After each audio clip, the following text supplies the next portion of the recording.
인간의 감각은 왜 있냐면 알을 하고 있는 거예요. 그걸 인지적이라고 그래요. 인지적 기관이라고. 감각은 우리의 오감 있죠. 오감에 더하기 뭐가 있습니까? 오감 더하기 뭐가 있어? 오감은 시각, 청각, 또 말해봐. 세 개. 네, 세 개 더. 미각, 촉각. 하나 더. 청각 빼먹었나? 후각. 5개 말고 또 하나 있어. 저 그림 그리는 사람들은 몰라. 조각하는 사람들이 알지.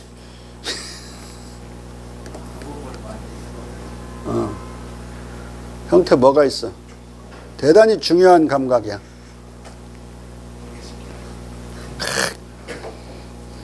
근감각, 머슬 센스라고 그래. 그러니까 바람이 불어오는 것은 바람이 내 살갗에 불면 촉각으로 바람이 부는지 알지만 그냥 무거운 것이 나를 누르고 있을 때 그때는 뭘로 하냐면 오감으로는 몰라. 힘이 느껴질 때는 우리 근력으로 느끼는 거야.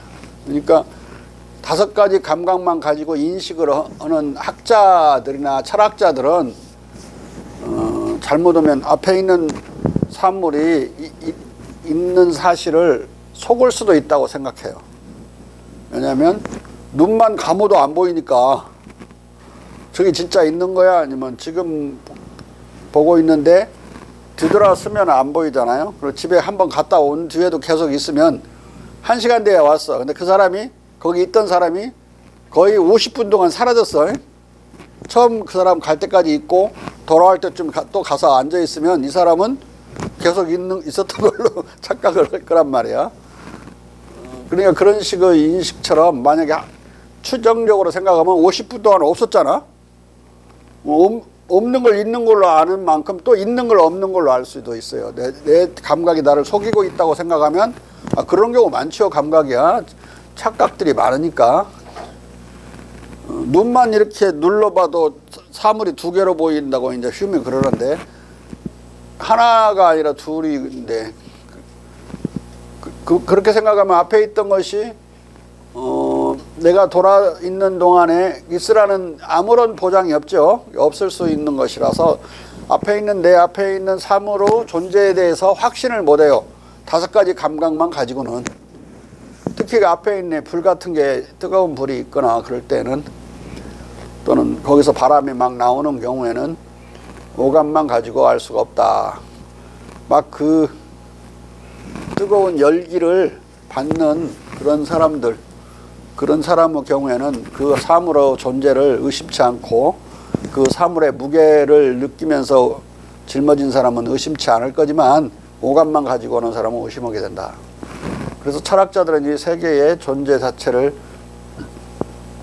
우리 감각에 거꾸로 디펜던트한 걸로 특히 이제 부처는 그렇게 생각했어요. 우리 감각이 있으니까 있는 걸로 생각하지 없으면 없는 거다. 근데 그러지 않아요. 왜냐하면 부처 사고에는 힘의 개념이 없어요. 오감을 통해서 환상만 끊임없이 우리에게 일루전이 지나갈 뿐이지 진짜로 실제하는 걸 우리 오감이 포착할 수 없다는 것에 대한 지나친 강조만 가득 차 있지 경전에 사물이 힘이라는 사실을 모르는 거예요. 근데 공자는 처음부터 이 사물의 본질은 기라고 생각해요. 기는 기운 할 때처럼 힘이라는 뜻이야. 에너지, 힘이기 때문에 이런 사물의 본질도 불로 태우면 불타고 거기서 열기로 다 화해버리죠. 그러니까 에너지로 다 화할 수 있는 거고, 물론 아인슈타인은 정확히 수식으로 풀었죠. 에너지 E는 이꼴 MC 자승, 질량 곱하기 소리의 2배 속도 오면 거기에 나오는 에너지 양을 계산할 수 있다고 해서 원자폭탄 만들고 그러죠. 존재하는 모든 물체는 에너지로 화할 수 있고 에너지는 순화되면 물체가 될 수 있다는 게 공자의 생각이고 그건 역경으로부터 내려오는 전통적인 생각이에요. 이 우주는 기로 가득 차 있다고 보는 거야. 그리고 기로 가득 차 있지 않다면 우주는 존재할 수 없고 그건 오늘날의 첨단 과학적 사실과 완전히 일치하는 거야. 우주 공간은 진공이 없어요. 해가 해로부터 우리에게 햇살이 오고 에너지가 오죠. 그걸로 지금 지상에 있는 나무도 살고 있고 나무를 먹고 살고 있는 사람도 사는 것이지. 그러니까 그 우주를 통과할 때 그 햇살은 우주를 다 채우고 있는 거예요. 그리고 공간이라는 개념 자체도 아인슈타인에 의해서 완전히 세력장이라는 힘의 필드라는 걸로 바뀌어버리죠. 아무것도 없는 진공으로서 공간은 없는 거예요. 근데 부처는 계속 진공으로서 공간이 있다고 인간이 죽으면 진짜 공으로 돌아간다 이렇게 생각하거든요. 그 점에서 내가 불교의 인식론을 안 받아들이는 거예요. 불교에는 힘 개념이 없기 때문에, 기 개념이 없기 때문에. 근데 우리나라에 살고 있는 모든 사람들은 불교도든 아니든 관계없이 이 기라는 말에 완전히 그냥 사로잡혀 살아요. 아이고 기 죽어, 아이고 기 살아, 살기가 느껴진다. 모든 감기 걸렸네. 그냥 기자 없으면 한국어 붕괴돼 버려요. 한문도 그건 마찬가지고. 이 기로서 이 세계 우주를 인식하고 받아들이기 때문에 객관적인 삶으로 존재를 불교나 서양 철학자처럼 의심하지 않아요. 내가 밀면 나한테 버티는 힘으로써 대상은 존재하기 때문에 발로 한번 책상 한번 걷어차봐. 발가락 한번 부러져 보면 아이고 이 책상의 존재를 내가 왜 의심했던 거 그럴 거란 말이에요. 그리고 지게를 짊어지고 돌을 나르는 그런 일꾼들이나 여름날 치킨을 튀기는 그 치킨집 주인 입장에서 앞에 그 펄펄 끓는 기름이 있느니 없느니 시비 걸 수 있어? 그거다 들이박으면 뒤져버리는데. 그만큼 사물은 스스로의 존재를 위해서 존재력을 갖고 있는 것인데 그게 힘이란 말이야. 여섯 번째 감각으로 힘을 느껴요.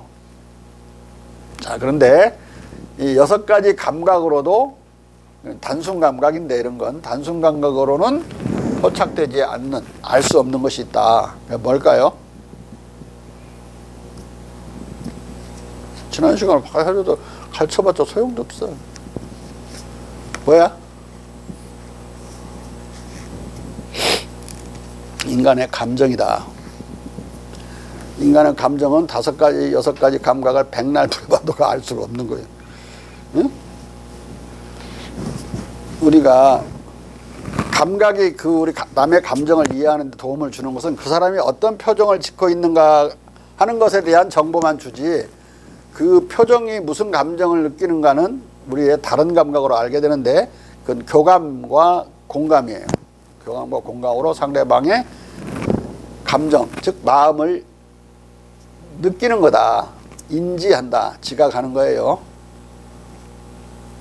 우리가 강아지하고 잘 놀잖아요. 강아지도 사람 감정을 알고 사람도 강아지 감정을 알아요. 강아지는 머리는 좀 나쁜데 공감 능력은 어떤 동물보다도 발달되어 있는 그런 생물이에요. 그러니까 인간과 더불어 오랜 세월을 같이 살아왔고 서로를 변화시켰어요. 강아지는 원래 그 은빛 늑대를 8대까지 기르면 개로 변해요. 그러니까 종자가 변해버리는 거야. 아예 새로운 종자가 탄생해서 개가 되는 건데, 개와 늑대 사이 중간 걸 프로고독이라고 그래요. 그러니까 프로토독, 잘못 말했네. 프로토독. 그때는 이제 개와 늑대 사이 중간 정도는 약 30만 년 정도는 이제 전에는 그랬었어요. 더 이제 기르다 보니까 완전히 개라는 종자가 돼서 지금 뭐 한 1000가지 종류도 넘을 거야, 개 종류가. 인간이 더 개발하고 또 발달해서. 근데 개는 머리가 상당히 나쁘다는 거 알 수 있는 게, 그 거울에 지 얼굴 비춰주면 지 얼굴을 인지를 못해요. 근데 사람은 자기 얼굴인지 알죠? 고릴라도 알고, 침팬지도 알고, 원숭이도 알고, 코끼리도 알고, 돌고래도 알아요. 다. 근데 그보다 멍청한 거지. 인지는. IQ가 한 20 정도밖에 안 될 거야. 코끼리나 돌고래는 한 70, 60, 70 정도 돼요. 지 얼굴을 알아봐. 얼굴을 알아보는지를 인간이 어떻게 아느냐, 이것도 골치 아픈 문제죠. 에? 침팬지를 가지고 시험을 하는데, 침팬지가 잠들면 거기다가 얼굴에다가 빨간 누주를 이렇게 발라놔요. 얼굴이 아니라 이마에다가. 그리고 앞에 겁을 놔두고, 겁을 저 알아보니까 아는지 알 수 있다는 건 전제하에서 그러는데, 실제로 아는지 모르는지를 해놓고 이놈이 자고 나서 이제 일어나잖아요. 일어나서 딱 보니까 여기가 뭐 묻어 있잖아요. 지가 저놈 앞 거울에 비치는 놈이 자기인지 모르면 그 거울에 있는 빨간 걸 닦으려고 하겠죠. 근데 이놈은 딱 보고 여기에 칠해져 있으니까 지 얼굴을 이마를 문질러요. 그러니까 이놈은 거기 있는 놈하고 자기하고 똑같은 놈이라는 걸 알고 있는 거지. 응? 안 그래? 그렇게 실험을 수차 반복해도 똑같은 행동을 하기 때문에 사람처럼 자기 얼굴을 아는구나. 자아를 자아가 아는 거예요. 그렇게 보면은 그 정도로 발달된 동물은 말할 것도 없고, 그 정도가 안 되는 개까지도 교감과 공감으로 사람의 기분을 알아요. 개의 기분을 사람이 알고, 그리고 이제 서로 도와서 살아온 지가 30만 년이 넘기 때문에 30만 년 전에 보면은 사람이 죽은 뼈에 개 뼈도 같이 화석으로 묻어져서 나오는 경우가 많으니까, 개를 30만 년 전 최고 거슬러 올라가면 30만 년 전에 무덤에서 개뼈가 같이 나와요. 또는 불의의 사고로 죽었을 때 개랑 같이 죽은 경우들이 이제 화석이 돼버리는 거니까. 그 경우에 이제 개는 인간에게 있어서 겨울에 추울 때는 보온병 역할도 해주고, 외로울 때는 반려자도 되고, 또 애기들이 심심할 때는 장난감도 해주고 동무도 해주고, 또 사냥할 때는 포인팅 역할도 해줘요. 어디 동물이 어디 있는가 알려주고. 두 번째는 이제 코오퍼레이터, 같은 협력자. 사냥할 때 사람만 하는 게 아니라 걔도 같이 협력을 한다고. 온갖 역할을 다 하는 거예요. 그리고 자는데 파수도 봐주고. 걔는 잘 안 자요. 이상하게 자다 말라 금방 알아. 금방 그냥 발자국 소리 나면 탁 깼다가 아무것도 아닌 거 확인하면 또 잠들고. 아주 이 파수에 최적으로 적합하게 진화된 동물이에요. 그러니까 이제 멀리서 들리는 소리도 잘 듣고 파수를 계속 전담하다 보니까, 또 냄새가 나도 알아요. 냄새를 2km 전방의 냄새를 맡아. 그리고 금방 지나가다 떨어뜨린 발자국 냄새인지 1시간 전 것인지 하루 전 것인지를 알아. 걔가 금방 지나간 거면 거기를 추적한다고. 근데 하루 전에 지나간 건 추적 안 해. 아무리 발자국 깊이 박혀 있어도 냄새로 안단 말이에요. 인간이 그런 능력 있나? 나는 여러분들보다 나는 코가 더 나이 들어서 무디어져 가지고 웬만한 냄새 못 맡아요. 응?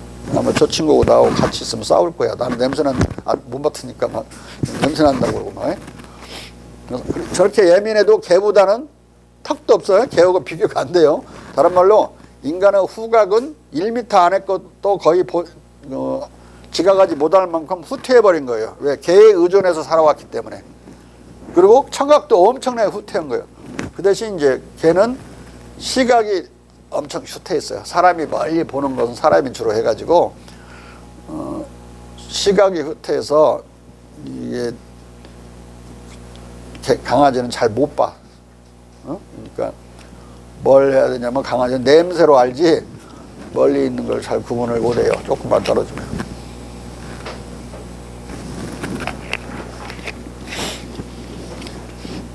개와 인간 간의 관계에 있어서 그런 인지력이 떨어지더라도 서로 의존해온 관계로, 개는 시각이 후퇴하고 또 인간 대신에 들어주고 청각이 엄청나게 발달하게 되고, 또 후각도 엄청나게 발달하게 되고, 인간은 동물 중에서 청각과 후각이 가장 많이 후퇴한 동물이에요. 이유는 개에 의존해서 살았기 때문에. 개는 또 인간에게 의존해서 살아서 두뇌가 잘 발달하지 않아. 인간이 다 생각해 주니까 다 그냥 넘겨버리는 게 유의미한 거야. 이 생각하는 문제는 강아지가 사람한테 왜 발달하지 않은 게 알겠지. 발달할 필요가 없는 거야. 걔는 사람만 잘 따라다니면 되는 거니까. 그러니까 개는 사람을 위해서 진화한 거예요. 사람도 개를 위해서 진화한 측면이 있다고. 그래서 서로를 개를 만들어주고 하나는 인간을 만들어주고 해. 그래서 이제 이런 논문들도 나오죠. 도그스 메이커스 휴먼. 개들이 우리를 인간으로 만들어줬다. 응? 서로 진화하는 과정 속에서. 그러면은 호주에 있는 그 딩고는 뭐냐? 호주에 있는 딩고는 사람과 더불어 진화했던 개가 야생화된 케이스예요. 그것은 4만 년도 안 되는 야생화. 그 개가 이제 인간과 그래도 살아갈 수 있는 것은 인지력은 떨어져도 떨어질 수밖에 없었고 교감과 공감 능력으로 살아가는 것이다. 사회적 생활이 가능한 거죠. 교감과 공감 능력은 인간의 사회적 생활을 위해서 진화한 특별한 감각 능력이에요. 특별한 감각 능력.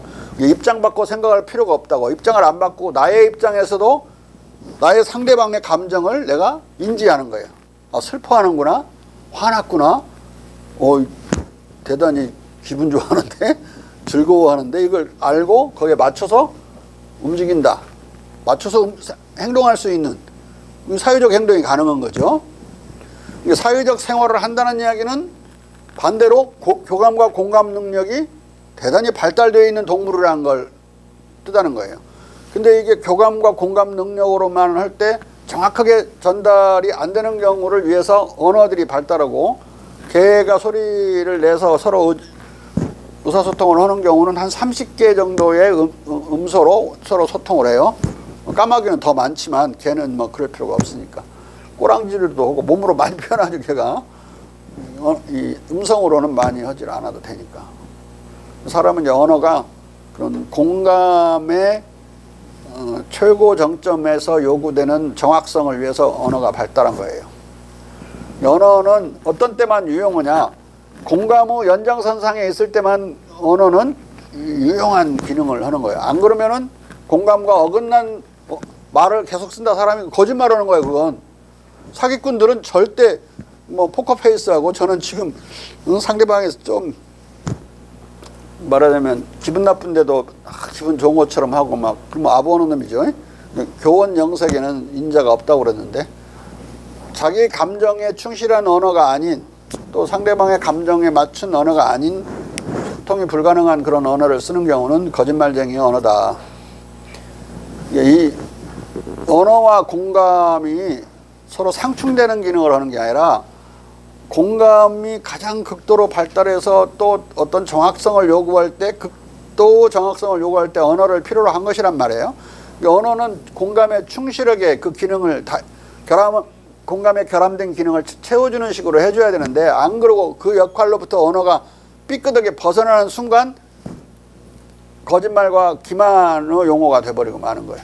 네? 그래서 언어는 위험성이 높은 측면이 있다. 공자가 그래서 언어에 대해서 그렇게 절대적으로 신뢰하지 않았죠. 교원 영색에는 인자가 없다 이 말은 교원 말 잘하는 놈들 그놈들은 인자가 아닐 수가 있다.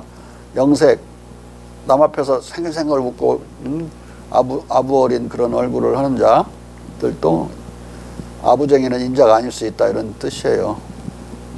뒤에 건 중요하지 않고 앞에 교원 말을 잘하는 자는 교감과 공감하는 바와 다르게 자기 언어를 구사할 수 있는 거. 그럴 수 있는 가능성은 인간은 원래부터 그 언어의 발달 구조에서 그렇게 있어요.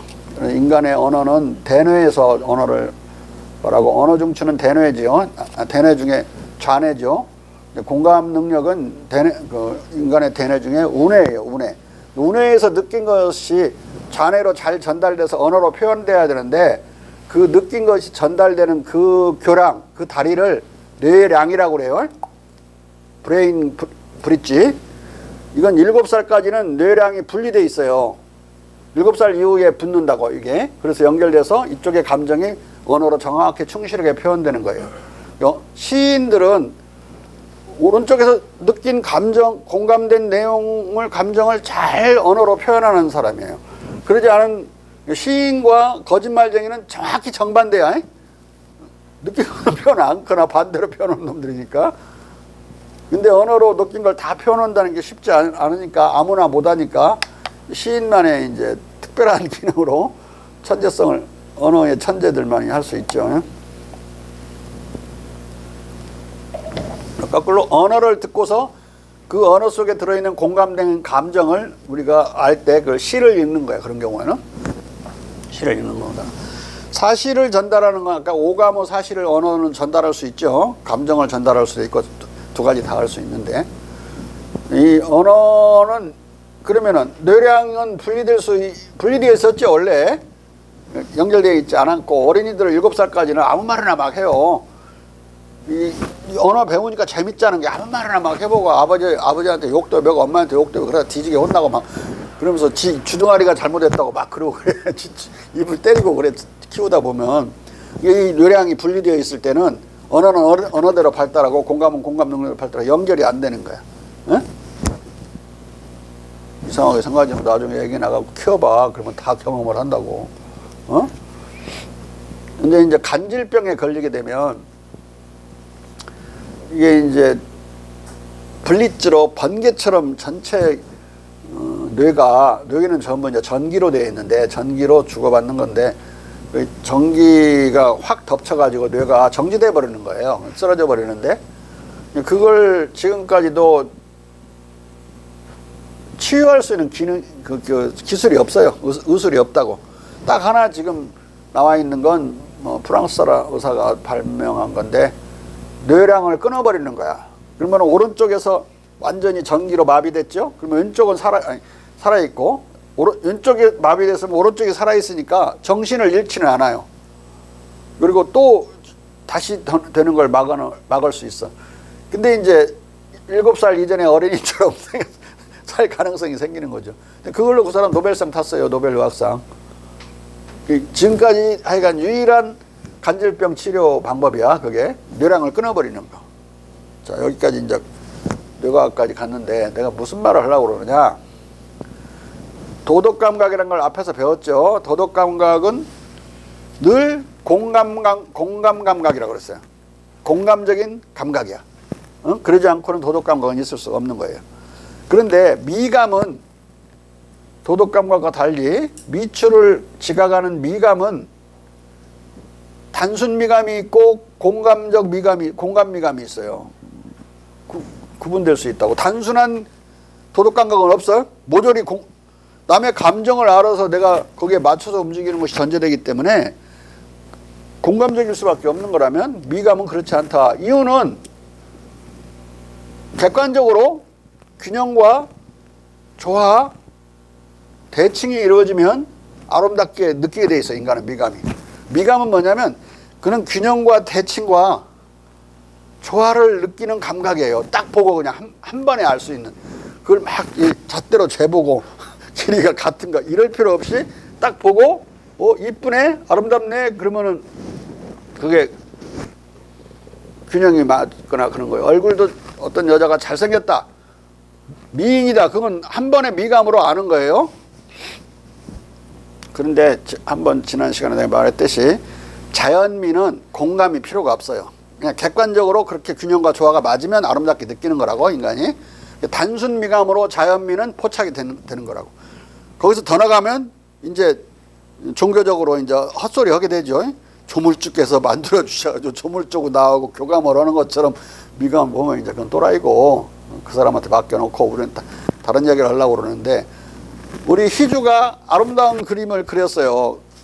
그러면 그 그림에는 희주의 미학적 아름다운 감정을 표현해 놨다고. 근데 표현을 잘하면 이제 훌륭한 화가고 표현 못하면 뭐 개발세발 그리는 거고 꼭 시 쓴다고 지 감정만 오버해 가지고 언어로 포착이 안 되고 막 초등애들 시 쓰라면 이상하게 써놓죠. 그렇듯이 잘 표현한 것을 그 그림을 관상하는 예술품이죠. 아까 자연 사물과 자연미와 예술미가 다른 걸 말해주려고. 예술미는 그 화가가 표현하려는 아름다움을 내가 알아야 돼요. 그걸 이제 공감을 하는 거지. 그 사람의 미감을. 화가의 아름다운 미감을 내가 공감할 때야 예술품은 감상이 되는 거야. 네? 그러니까 공감이라는 개념이 없으면, 기능이 없으면 예술품의 아름다움은 못 느끼는 거예요. 그냥 만약에 예술품의 아름다움을 느낀다? 그러면 그 느끼는 사람이 공감적인 미감을 사용하는 게 아니라 그냥 단순 미감으로 그렇게 알게 된다고. 그러니까 공감 능력이 없는 자는, 사이코패스는 없죠. 그러니까 자연미를 감상하듯이 예술품을 감상한단 말이에요. 그러니까 딴소리를 막 해요. 그러니까 보통 예술품을 감상하는 정상인들이 하는 말과 다른 소리를 막 해요. 그러면 잘못 들으면 오실기 특별한 감각을 갖고 있는 것처럼 착각한다고. 이게 사이코패스는 예술 감각이 없는 게 아니라 모든 예술적 작품을 단순미로 축소시켜 갖고 환원시켜서 보는 경향이 있다. 자, 그렇다면 이걸 통해서 우리가 반증적으로 뭘 할 수가 있냐면, 도덕 감각은 일단 남의 감정을 아는 문제가 가장 절대적으로 중요하기 때문에, 그래야 내 행동을 도덕적으로 하는 거 아니에요? 그러기 위해서 또는 다른 사람의 어떤 행동의 의미, 즉 감정을 내가 알아야 되기 때문에 공감을 전제로 하는 거예요. 그래서 이걸 통해서 미감은 단순 미감과 공감 미감이 있을 수 있지만 그 감정이 없는 자연을 대할 수 있으니까, 그런 자연이 아니라 감정만을 대상으로 하는 우리의 도덕의 문제에 있어서는 그 도덕 감각은 무조건 공감적 도덕 감각이 한다. 이 말을 지금 하려고 그러는 거예요. 근데 이걸 잘못하면 도덕 감각이 원래 공감적인 건데, 휴미나 아담 스미스 헷갈리듯이 도덕이 공감적인 거. 도덕적 감각과 판단과 행동을 하기 위해서는 공감 능력이 있어야 되지만, 공감 능력 자체가 아직 도덕 감각이나 도덕적인 행위는 아니라고. 내가 어떤 사람의 행동이 도덕적으로 문제가 있어서 내가 거기에 대해서 공감하지 않아요. 반감을 가져. 오히려 또 그 어떤 행위가 좋아서 내가 그 공감적으로 공감을 한다. 이렇게 생각을 하면, 아담 스미스가 그렇게 생각했어요. 흉도 헷갈려 왔다 갔다. 그러면은 내가 공감하면 도덕적이고 공감하지 않으면 부도덕하고, 이렇게 하면서 공감과 반감이 마치 도덕 감각이 그냥 착각해 버린다고. 내가 도덕 감각이 있으니까 그걸 공감해서 내가 안 좋게 느끼고 좋게 느끼고 그러는 것이지, 공감 때문에 그 공감이 도덕 감각을 대체하거나 또는 그 사람의 행동에 대해서 평가하는 능력이 없어요. 공감은 전달만 해주는 거야. 내가 그래서 그 도덕 감각성으로 안 좋죠? 그러면 반감을 내가 갖는 거고, 도덕 감각으로 볼 때 합당하면 내가 그것에 대해서 좋게 느끼는 거야. 공감적으로. 그럴 뿐이지 전달 기능이지 이것이 판단 기능을 가지고 있는 게 아니다. 근데 이 미세한 부분을 혼동해 가지고 흉과 아담 스미스의 도덕 이론은 영국 안에서 가장 뛰어나고 가장 근대적인 거였지만 더 이상 진보를 못해요. 이건 대단히 어려운 대목이야. 여러분들 내 말 알아듣는지 못 알아듣는지 알 수가 없는데, 왜 알 수가 없느냐? 보통 때 아무 생각이 없는 사람들이라 도대체 문제의식 자체가 없으니까.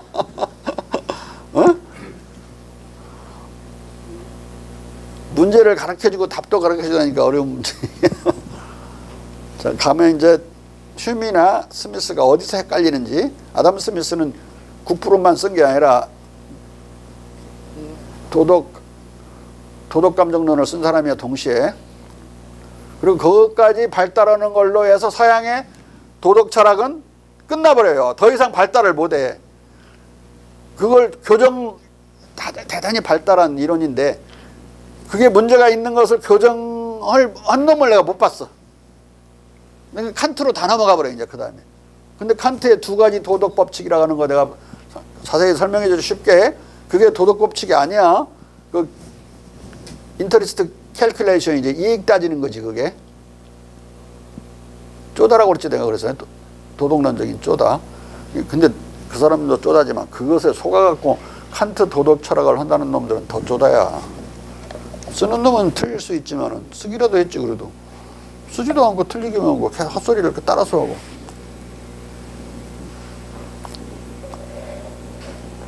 그림을 잘 그리기는 어려워요.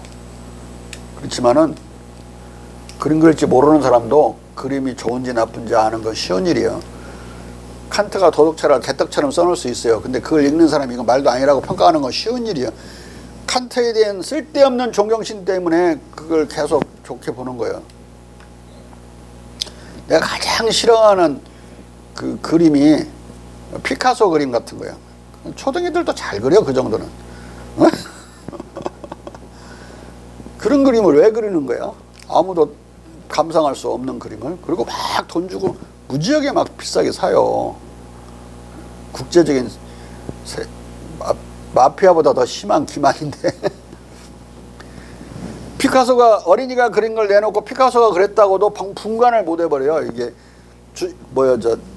경매시장에서 사기친 사건이 여러 번 있죠. 피카소 작품이라고. 이것은 미의 기준이 평가할 수 없는 정도까지 가버리니까 그렇게 되는 거예요. 그런데 다 음악가는 아니지만 노래 부른 그 가수나 작곡한 사람의 노래에 대해서 엄청나게 잘 우리가 감각으로 판단하고 또 즐기고 그러죠. 그러니까 도덕철학을 책을 쓰는 것은 어려울지 몰라도 그걸 옳은지 그른지 판단하는 건 쉬운 일이라 이 말이야, 내 말은. 근데 그것을 칸트를 따라서 계속 칸트 도덕철학을 대변하는 놈들은 칸트보다 한 100배 쪼다들으라고. 에? 그래 안 그래? 그래 안 그래? 네. 못난 작품을 만들어도 어려운 일이요.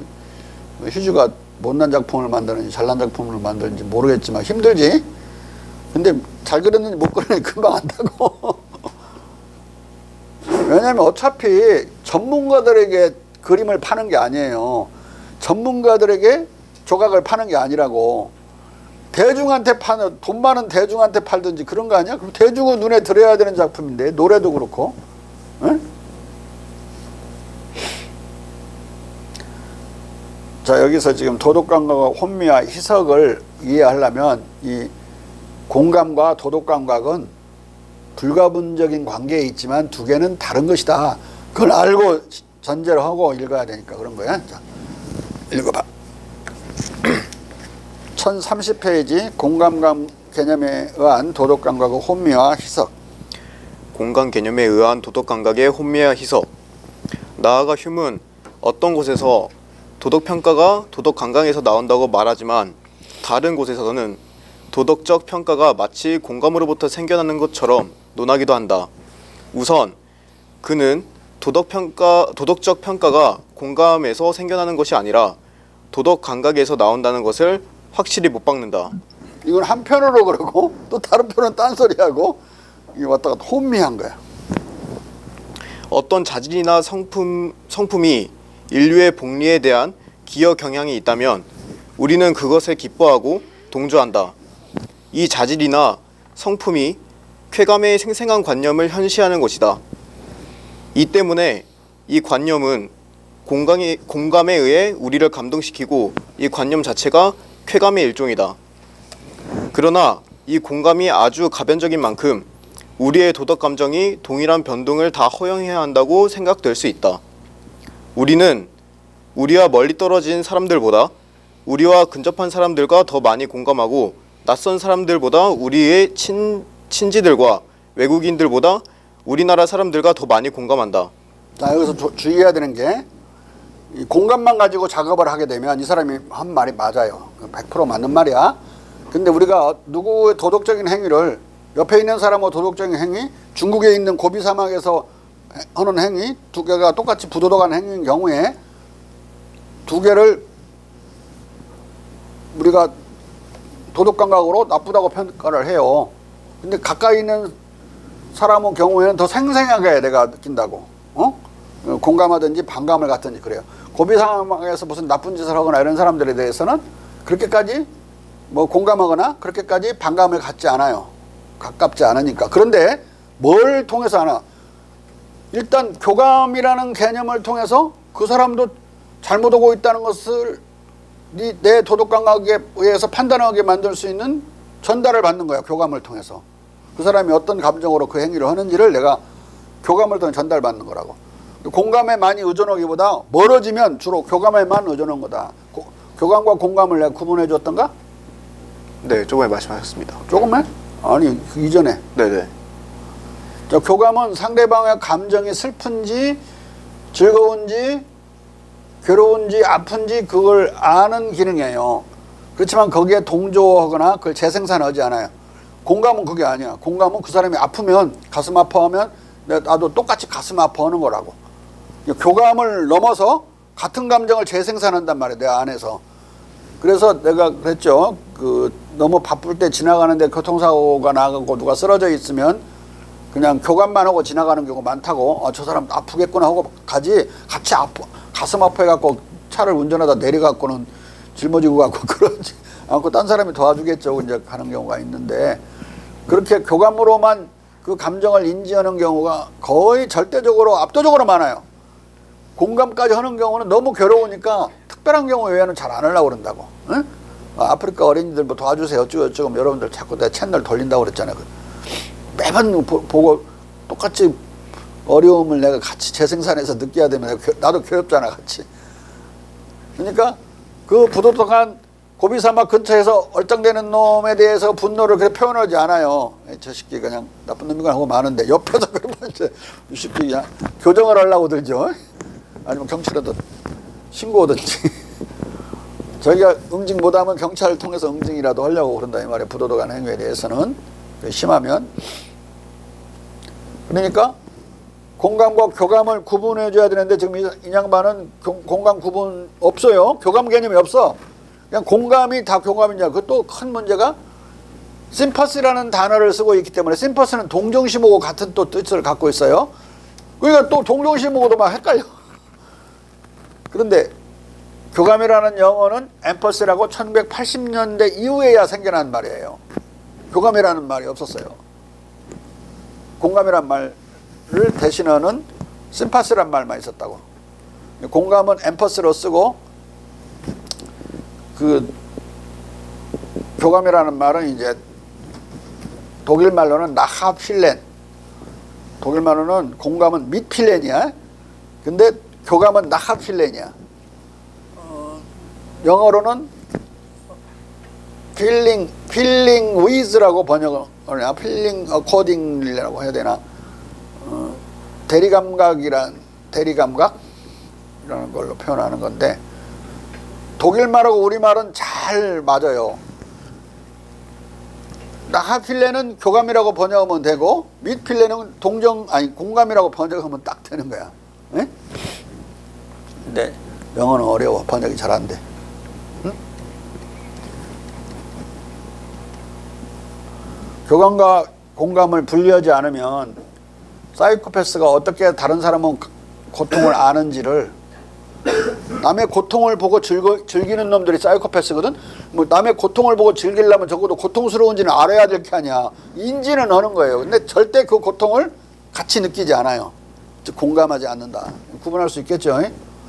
이 사람은 지금 구분이 없기 때문에 똑같이 교감에도 이게 멀고 가까운 친지와 아닌 사람 간의 교감의 차이가 있는 걸로 생각할 수가 있어요. 공감의 차이는 있어도 교감의 차이는 없다. 에?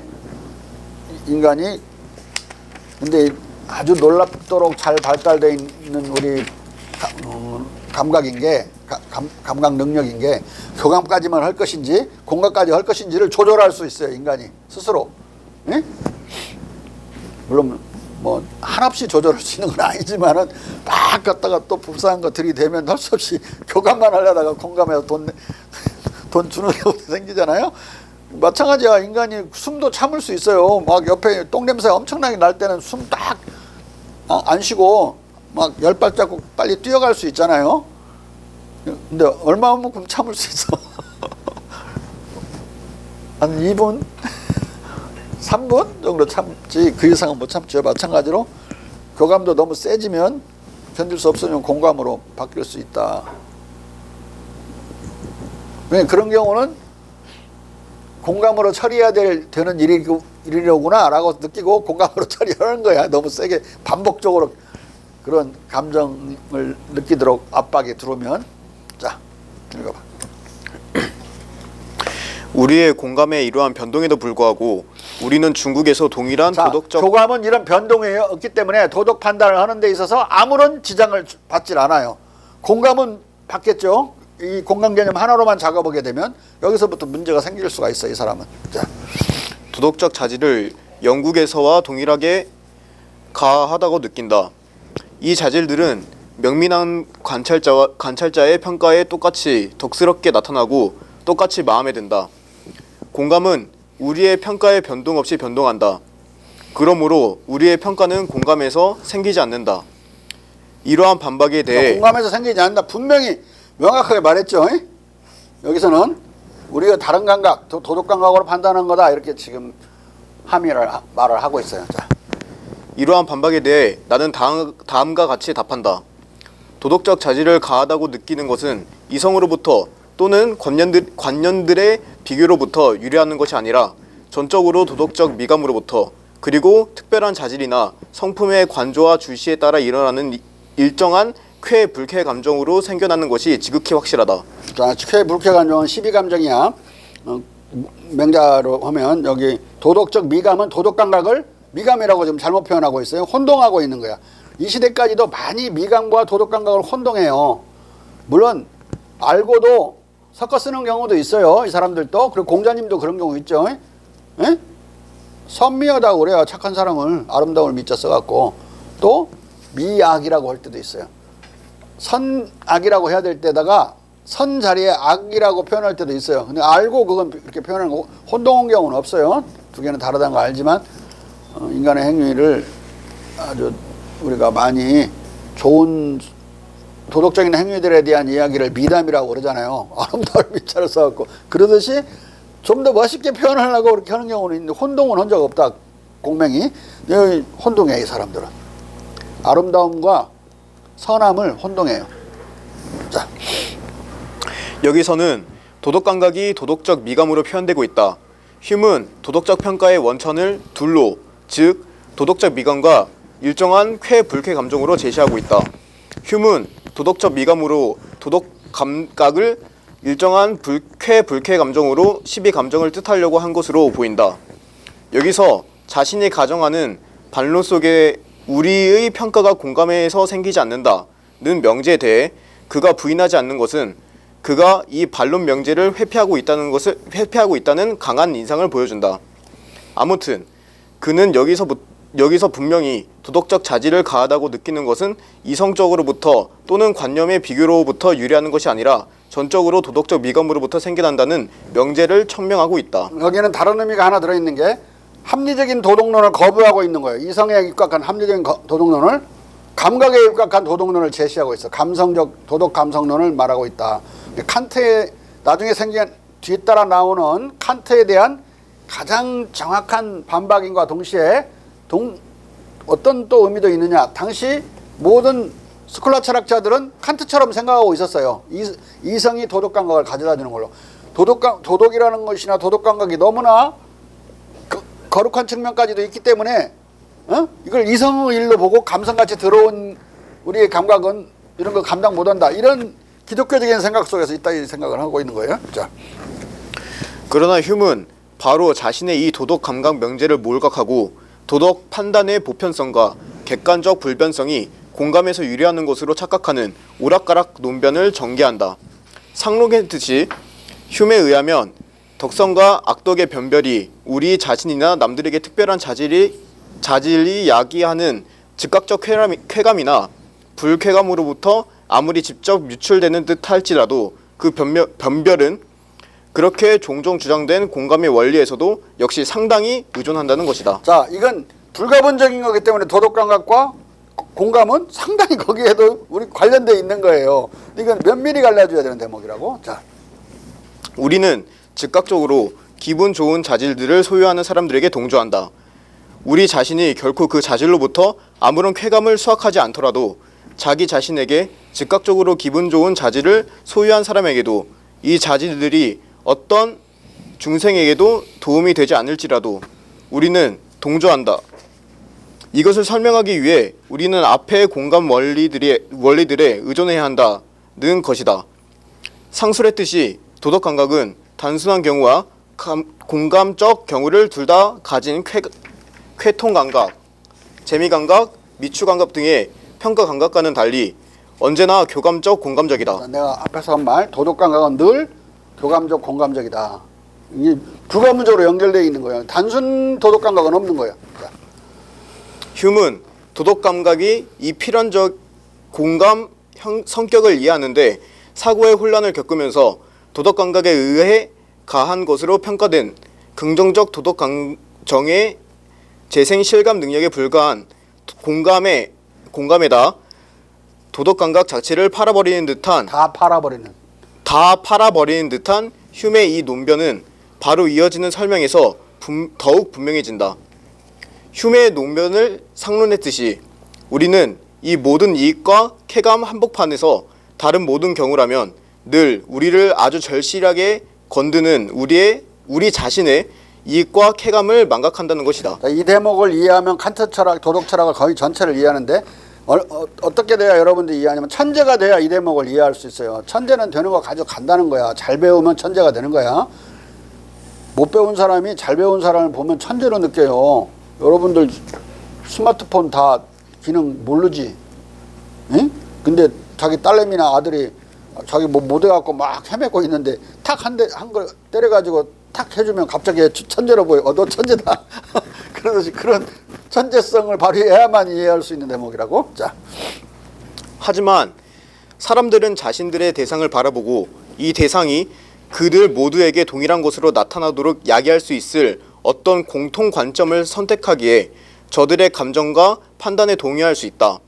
그리하여 성품들을 판단하는 데 있어 모든 공감적 관찰자에게 동일한 것으로 나타나는 유일한 이익과 쾌감은 그 성품에 대한 정밀 검토를 받는 사람 자신의 이익과 쾌감이거나 그와 연관돼 있는 사람의 쾌감과 이익이다. 이 관찰 지금 저 휴메의 설명을 내가 쭉 복원해주고 있는 거예요. 그대로 인용하면 여러분들이 어려울까봐 우리말로 지금 좋게 만들어서 좀 설명해주고 있는 거예요. 자, 이 관찰자로서 관찰자로서의 우리 쾌감과 이익은 우리 자신과의 쾌감과 이익보다 더 미약하게 우리 자신의 쾌감과 이익보다 우리 자신의 쾌감과 이익보다 더 미약하게 우리를 건들지라도 보다 불변적이고 보다 보편적이기에 실천에서도 본인 자신의 쾌감과 이익을 상쇄시키고 이러한 쾌감과 이익만이 단독으로 사세계에서도 덕성과 도덕성의 기준으로 받아들여진다는 것이다. 여기서 이익이란 말이 자꾸 등장하면서 도덕 이게 이론이 지금 망가지고 있는 거예요.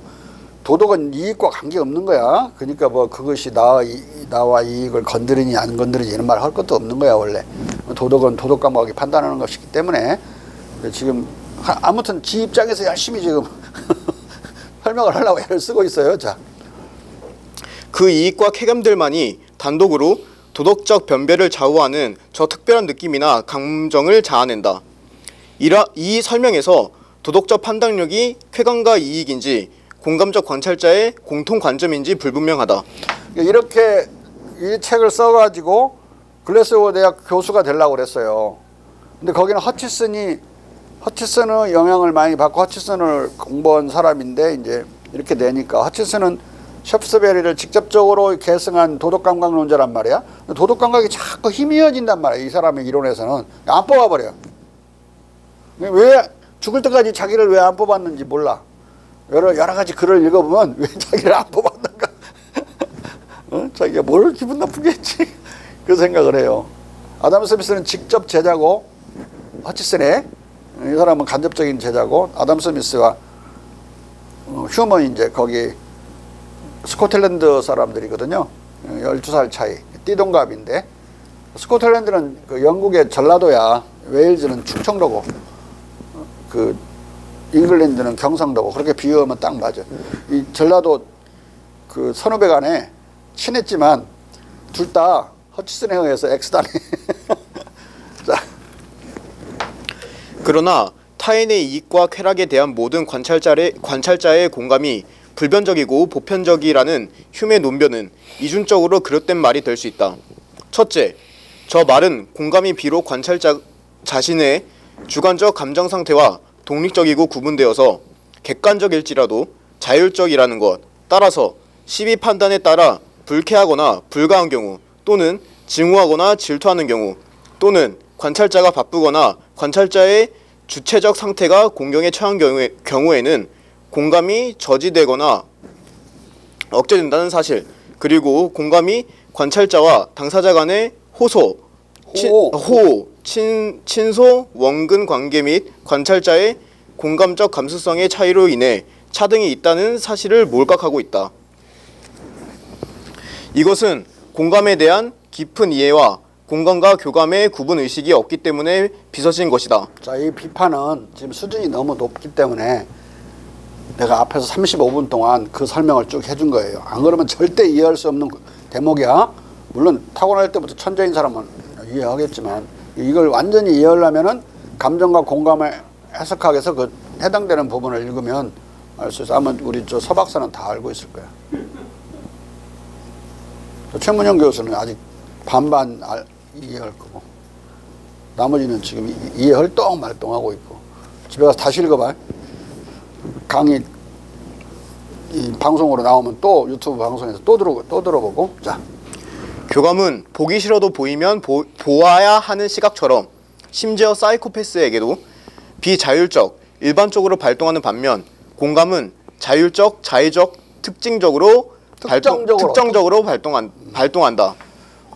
이순신 장군 영화 명량을 보면서 이순신 장군에 대해서는 엄청나게 공감을 하면서 보지만 거기에 왜군들에 대해서 공감하면서 보나? 그냥 교감적으로 저 새끼들 뒤지게 아프겠구나, 엄청나게 당황했구나 이렇게 알고 볼 뿐이고 특정한 그 인물에 대해서는 공감적으로 우리가 보는 거예요. 또는 이순신 장군을 유리하게 만들어주거나 말을 잘 듣는 사람, 그 부하들, 훌륭한 사람이라고. 또 누구죠?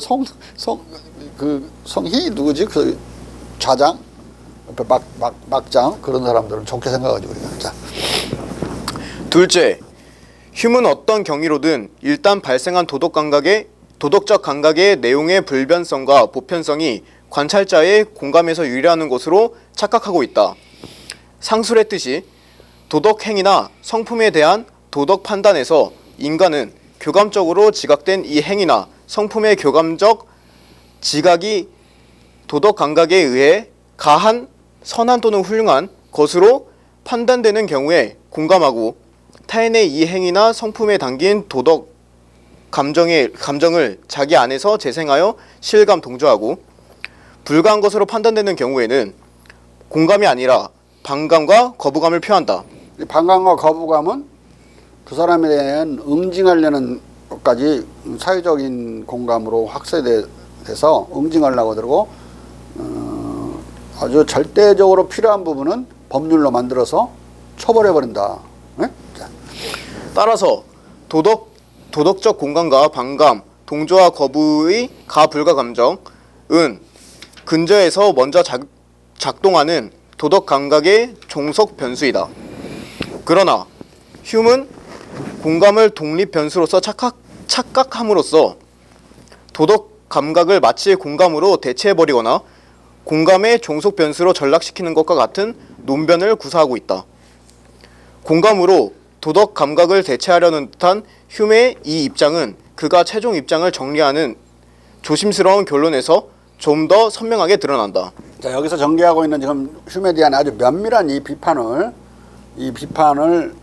어디에서도 여러분들이 읽을 수 없을 거예요. 대부분 휴메에 관련되는 모든 논문들은 휴메에 대한 그 리스펙트, 휴메에 대한 어떤 그 의존으로 끝나요. 그래서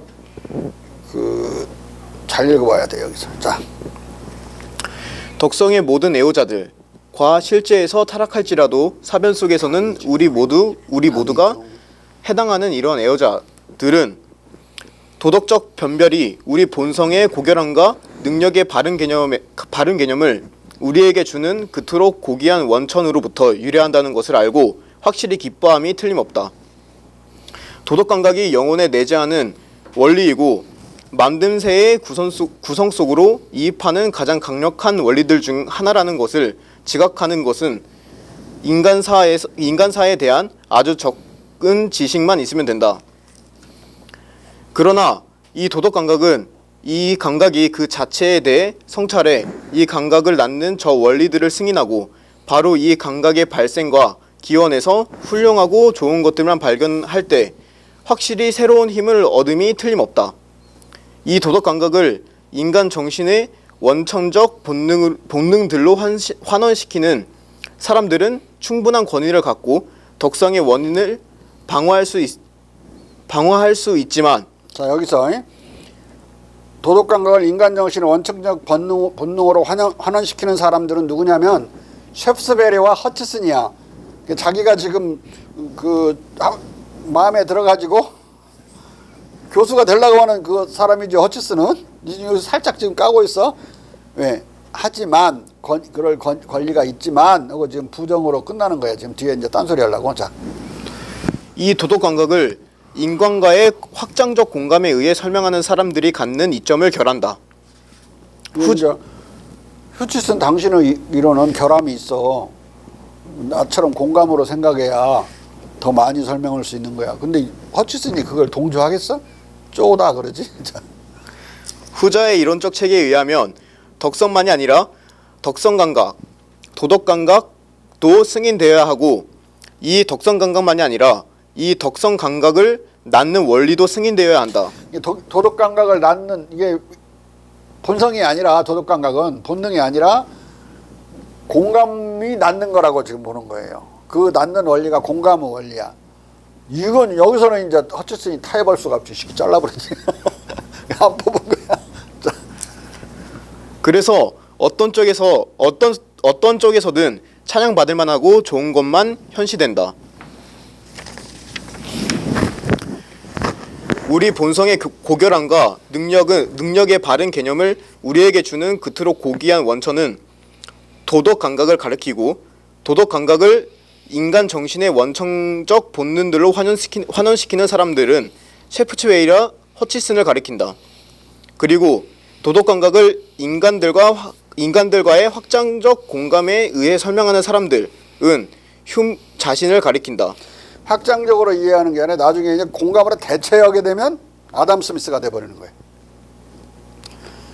이렇게 이해하면 그 100년에 걸친 영국의 모랄리스트들의 도덕 철학을 완전히 파악하는 거야. 그 오류까지도. 응? 알아들었어? 끄덕거리기만 하고. 휴은 여기서 도덕 감각이 영혼에 내재하는 원리임을 인정하는 척하면서도 도덕 감각을 인간들과의 확장적 공감으로 환원시키는 이점을 주장하고 있다. 덕성 감각을 낳는 원리들은 바로 확장적 공감을 두고 하는 말이다. 당시 휴은 허치슨을 통해 글래스고 대학 교수직에 지망하려고 했기 때문에 이 대목을 극도로 조심스럽게 쓰고 있어 그 의미는 모호하지만, 극도로 조심스럽게 썼다는 소리는 극도로 모호하게 썼다는 소리야. 그렇지만 나를 속이지는 못해. 황태현을 정확하게 보고 이 사람이 왜 헷갈리고 있는지를, 뭘 헷갈리는지를 정확히 지적하고 있다고 지금. 자, 허치슨은 당연히 이 인용문에서 펑퍼짐한 언어들의 연막, 어떤 쪽에서든 찬양받을 만하고 좋은 것만이 현시된다를 뚫고 도덕 감각을 공감에 팔아버리려는 휴메의 속내를 훤히 간파했을 것으로 보인다. 허치슨이 휴을 교수직 초빙에서 배제한 이유가 그의 무신론 성향이라고 알려져 있지만, 그렇게 많이 논문을 써놨어요. 사람들이. 무신론 성향이 아니야. 그런 식으로 따지면 허치슨도 상당히 무신론적이거든. 비난만 안 받았을 뿐이지. 셰프스베리와 휴은 무신론자라는 비난을 받았지만 허치슨은 안 받았어요. 근데 같은 이론을 대변하고, 유사한 이론을 대변하고 있는데 안 받았어요. 그렇지만은 도덕 감각이 모든 도덕 판단의 원리라고 하는 이 입장을 취하게 되면 성경책은 쓰레기통에 들어가야 된다고. 그러니까 비난 받아야지. 안 받았을 뿐이야. 근데 자, 필자는 그 진정한 이유가 혹시 도덕 감각, 즉 맹자의 12지심을 공감으로 대체하는 휴메의 이 이론적 근본 우려가 아니었을까 의심한다.